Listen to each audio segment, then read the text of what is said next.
Vous êtes-vous déjà demandé si vous aviez réellement le contrôle lorsque vous faites défiler votre fil d'actualité sur les réseaux sociaux? Vous prenez votre téléphone pour une raison, mais soudain, une heure s'évapore. Ce n'est pas une coïncidence ou un manque de volonté. C'est le résultat d'un système conçu pour capter votre attention. Nous pensons faire des choix, mais est-ce le cas? Les plateformes de réseaux sociaux sont conçues pour manipuler notre comportement, utilisant des astuces psychologiques pour nous garder accrochés. Les couleurs, les sons et le défilement infini ne sont pas aléatoires. Ce sont des outils pour vous maintenir engagés, exploitant votre attention à des fins lucratives. La vraie liberté signifie faire ses propres choix. Mais à quel point sommes-nous libres lorsqu'une poignée d'entreprises façonne ce que des milliards de personnes voient et ressentent? Comprendre ces mécanismes cachés est le premier pas pour reprendre votre autonomie. Dans le monde numérique, votre attention est la monnaie la plus précieuse. Des plateformes comme Facebook et TikTok semblent gratuites, mais vous payez avec votre temps, votre concentration et vos données. Si vous ne payez pas, vous êtes le produit, vendu aux annonceurs qui veulent influencer votre comportement. L'objectif de la plateforme n'est pas de vous aider à vous connecter ou à apprendre, c'est de vous garder en ligne le plus longtemps possible, maximisant ainsi les revenus publicitaires. Les algorithmes apprennent vos habitudes, prédisent vos intérêts et vous proposent du contenu qui vous pousse à continuer de faire défiler, même si ce n'est pas bon pour vous. C'est l'économie de l'attention, une course pour monopoliser votre conscience. Votre vie intentionnelle est exploitée à des fins lucratives. Les réseaux sociaux exploitent la psychologie des récompenses variables, le même principe qui rend les machines à sous-addictives. Chaque fois que vous actualisez votre fil, vous tirez un levier numérique, espérant quelque chose d'excitant. L'imprévisibilité déclenche la dopamine, rendant le comportement irrésistible. Les notifications et le défilement infini sont conçus pour créer une boucle compulsive, ciblant notre besoin de validation sociale et de nouveauté. Ce n'est pas un échec personnel, c'est un système conçu pour l'addiction. Des milliards de personnes sont prises dans cette boucle, jouant avec leur concentration. Et dans ce jeu, la maison gagne toujours. Les réseaux sociaux n'utilisent pas seulement des astuces, ils recablent la chimie de votre cerveau. Chaque fonctionnalité est conçue pour déclencher la dopamine, la substance chimique de la motivation et de l'anticipation. Les couleurs vives, les sons satisfaisants et le contenu de petite taille procurent des décharges rapides de dopamine, ce qui rend difficile de détourner le regard. Les plateformes peuvent même retenir les « j'aime » et les notifications, les libérant par à-coups imprévisibles pour maximiser votre désir. Avec le temps, votre cerveau s'adapte, ayant besoin de plus de stimulation pour la même satisfaction, un signe distinctif de l'addiction. Nous perdons notre capacité à apprécier les récompenses du monde réel, échangeant la profondeur contre une distraction constante. Chaque action que vous entreprenez en ligne est suivie et analysée pour construire un modèle numérique détaillé de vous.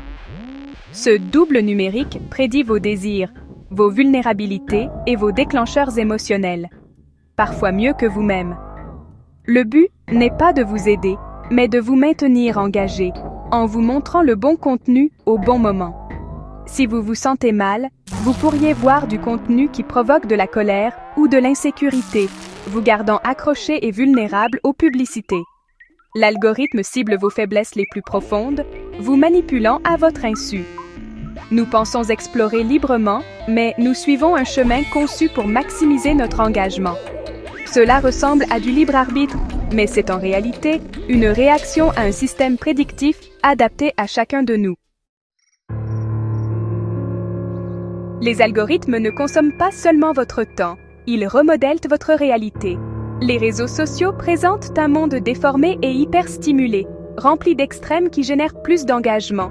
La comparaison constante à des vies soigneusement mises en scène alimente l'anxiété, la dépression et une faible estime de soi. Les bulles de filtre et les chambres d'écho renforcent vos croyances, vous exposant rarement à des opinions divergentes.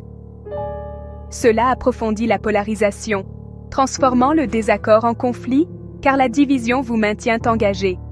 La désinformation se propage facilement, brouillant la ligne entre la vérité et la fiction. Le résultat, une société fragmentée, où chacun vit dans sa propre réalité générée par l'algorithme. Les réseaux sociaux érodent notre patience et notre capacité à la pensée profonde.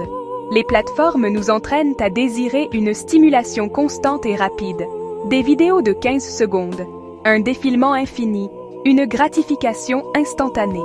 Cela rend plus difficile la lecture, la concentration ou les conversations ininterrompues. Notre esprit résiste à l'effort de concentration, perdant la capacité de s'ennuyer, une clé de la créativité et de la réflexion. Nous survolons les titres, réagissons émotionnellement et perdons l'endurance pour une pensée complexe. Les problèmes du monde réel exigent de la patience et de la nuance, mais nos habitudes nous poussent vers des solutions rapides et un engagement superficiel.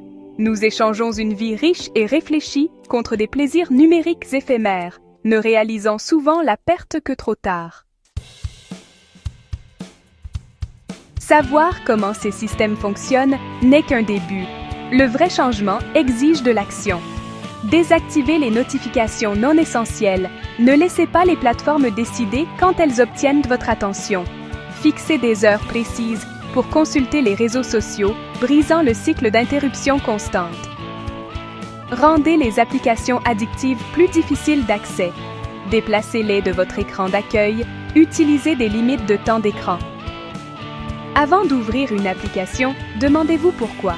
Si vous n'avez pas de raison, ne l'ouvrez pas. Pratiquez le défilement conscient. Remarquez comment le contenu vous fait sentir et désabonnez-vous des comptes qui déclenchent l'anxiété ou l'envie. Cure votre fil pour inspirer et connecter, non pour distraire et provoquer. Ces petites habitudes numériques peuvent restaurer votre concentration et votre tranquillité d'esprit. Nous sommes à la croisée des chemins. Notre attention est une marchandise, notre comportement un produit. Les systèmes que nous utilisons sont conçus pour manipuler, non pour nous servir. Une fois que vous voyez les ficelles invisibles, vous ne pouvez plus être manipulé de la même manière. Le vrai changement exige à la fois une action personnelle et une réforme systémique. Mais vos choix quotidiens comptent. Choisissez l'ennui plutôt que la distraction, la connexion profonde plutôt que la validation superficielle, la vraie vie plutôt que son reflet numérique. Voulez-vous utiliser la technologie ou être utilisé par elle? L'avenir de votre esprit et de la société dépend de votre réponse. Maintenant que vous connaissez la vérité, le choix vous appartient.